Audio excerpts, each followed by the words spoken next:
भगवान श्रीकृष्णांनी सांगितलं आहे आपल्याला, ओके, जसं तुम्ही ऐकलं असणार की भगवान श्रीकृष्णांनी काय सांगितलं आहे की तुम्ही कर्म करा, फळाची अपेक्षा ठेवू नका. आणि आपण शेअर मार्केट ट्रेडिंग करताना काय करतो, फळाची अपेक्षा ठेवतो, कर्माकडे फोकस करत नाही. कारण सर्वांचा हा एकच भ्रम झाला आहे की आपण ज्यावेळेस मार्केटमध्ये जातो फक्त बाय करायचं, पैसा कमवायचं, एक्झिट करायचं, हाच सर्वात मोठा प्रॉब्लेम आहे.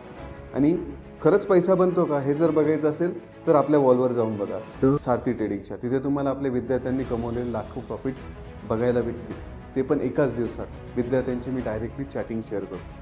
कारण का आहे, आम्ही प्रोसेसला फॉलो करतो. प्रोसेस कोणती आहे, कोणत्या प्रोसेसने पैसा बनू शकतो, या गोष्टी आपण विद्यार्थ्यांना शिकवतो. आणि याच्यामुळेच काय होतं की आपले विद्यार्थी आज खूप उत्तमरित्या पैसा कमवत आहेत. आणि तुम्हाला खूप सारे असे एक्झाम्पल्स बघायला भेटतील की विद्यार्थ्यांनी प्रोसेसला फॉलो करून खूप सारा पैसा मार्केटमध्ये कमवला आहे.